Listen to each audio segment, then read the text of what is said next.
ඔබ දන්නවා that අපි භාවිත කරනවා දුර තියෙන එක දෙයක් ගැන කියන්න. අර කියලා අපි දුර තියෙන එක දෙයක් පෙන්නකොට අපි that භාවිත කරනවා.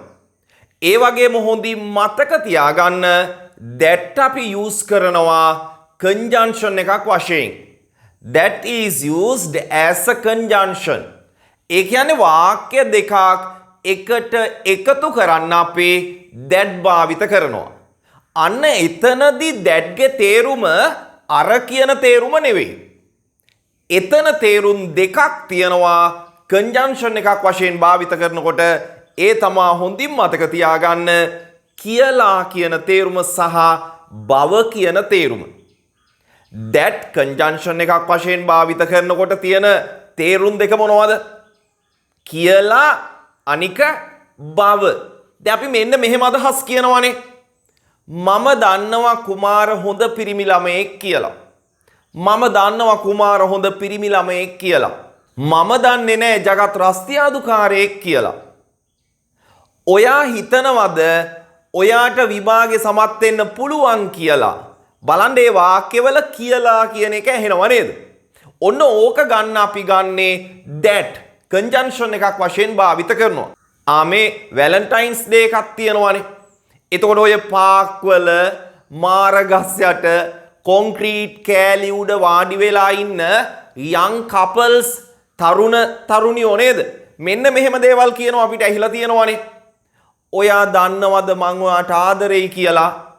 ඔයා දන්නේ නැද්ද මං ඔයාට ආදරෙයි කියලා? මම දන්නවා ඔයා මට ආදරෙයි කියලා.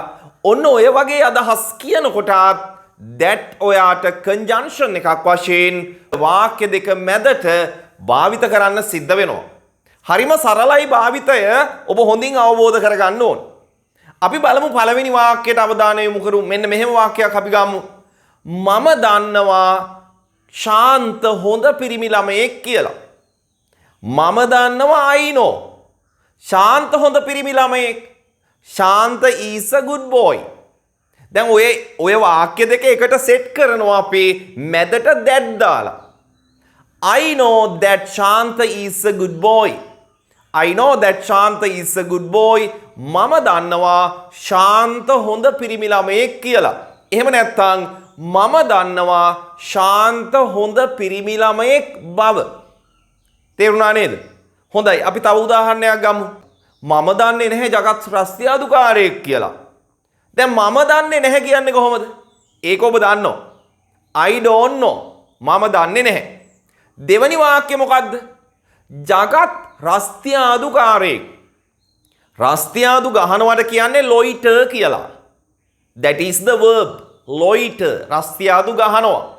රස්තියාදුකාරයා loiterer. loiterer රස්තියාදුකාරයා. జగත් රස්තියාදුකාරයෙක්. జగත් is a loiterer. జగත් is a loiterer. මම දන්නේ නැහැ జగත් රස්තියාදුකාරයෙක් බව. I don't know that జగත් is a loiterer. I don't know that జగත් is a loiterer. ඔන්න ඔහොමයි යූස් කරන්න. එදිනෙදා ප්‍රායෝගිකව අපි කතා කරනකොට ඔබ මතක තියාගන්න මෙම භාවිතයන් නිතරම යොදා ගන්න. හරියට නිවැරදිව යූස් කරන්න. හොඳයි. හරි දැන් අපි අර කියපු කතාවට යමු. මොකද්ද? අර පාක් වල නේද කොන්ක්‍රීට් පළු උඩ ඉන්න කොල්ලෝ කෙල්ලෝ කොහොමද කියන්නේ මෙන්න මේක. ඔයා දන්නවද මම ඔයාට ආදරෙයි කියලා? ඔයා දන්නවද කියලා අපි කොහොමද අහන්නේ? Do you know?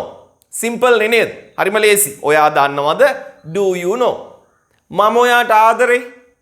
ඒක දන්නේ නැති කෙනෙක් නෑ නේ. දැන් කාලේ චූටි අයත් දන්නවා. මම ඔයාට ආදරෙයි. I love you. ඔයා දන්නවද මම ඔයාට ආදරෙයි කියලා? කොහොමද අහන්නේ? Do you know that I love you? Do you know that I love you? හරිම සරලයි නේ. ඒකම මම මෙහෙමත් ඇහුවා නේද? ඔයා දන්නේ නැද්ද මං ඔයාට ආදරෙයි කියලා? චුට්ටක් කේන්ති ගිහින් වගේ ඒක අහන්නේ. ඔයා දන්නේ නැද්ද? Don't you know? මං ඔයාට ආදරෙයි. I love you. Don't you know that I love you? Don't you know that I love you? ඔයා දන්නේ නැද්ද මං ඔයාට ආදරෙයි කියලා? කොහොමද කියන්නේ මේක? මම දන්නවා ඔයා මට ආදරෙයි කියලා. මම දන්නවා ඔයා මට ආදරෙයි කියලා. මම දන්නවා I know ඔයා මට ආදරෙයි. You love me. me කියන්නේ මට. me මට නෙවෙයි. You love me. ඔයා මට ආදරෙයි. I know that you love me. මම දන්නවා ඔයා මට ආදරෙයි කියලා.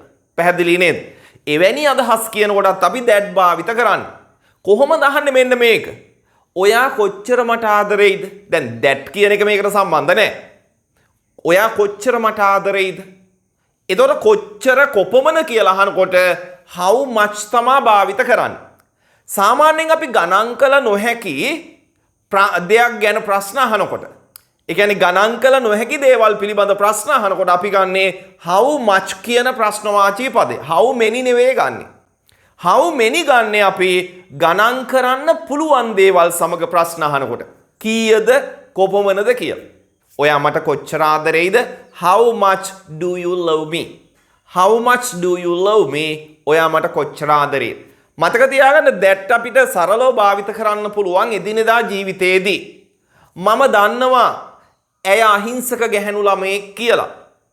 I know that she is an innocent girl.